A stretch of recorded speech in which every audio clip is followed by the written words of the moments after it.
Oh my goodness, this was such a gamble. He stank of alcohol and sweat and was breathing heavily. I was so scared of what would happen when he found me there. The poor man had no idea what he had coming. We may be poor, but we're not without brains or knowledge.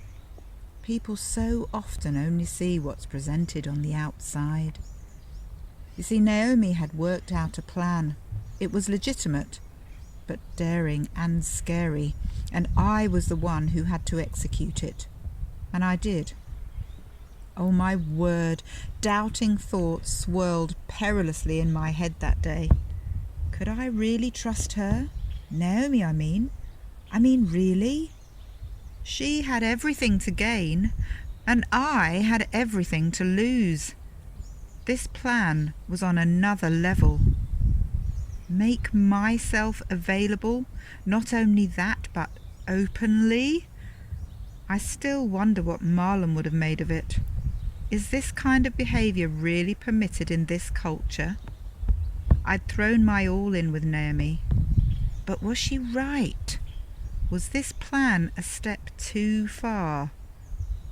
Worst case scenario, I could have found myself violated, raped, seen as a loose woman, without any hope of a future, never mind a better one.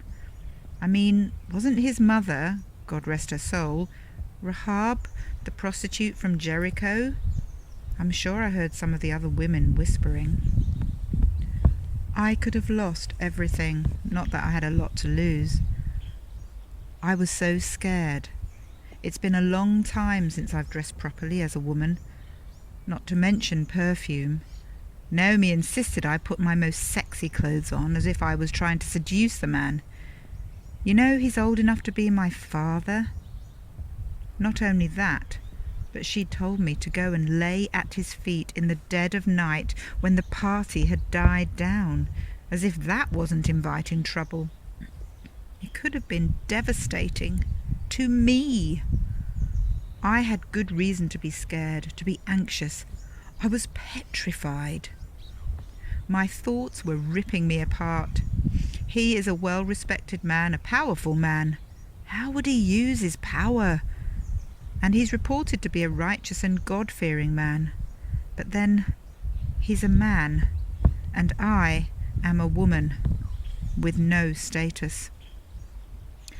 It was such a gamble, so scary, to trust or not to trust. Naomi had believed that her God would bless this plan. It felt deceptive. It felt dangerous. And then he woke up, suddenly awake, and sat bolt upright. I thought my heart was going to jump out of my chest and bounce into the nearest barn. I had to use every ounce of courage to squeeze out the words Naomi had told me to say. As he listened, his face softened and his body relaxed. So did mine. I had been struck by his kindness in the field, but this electricity-fueled night I found myself noticing that he was rather good-looking too. Naomi believes her God has a plan of redemption for me, for us. She believes that her God will not only bless me, but the generations after me.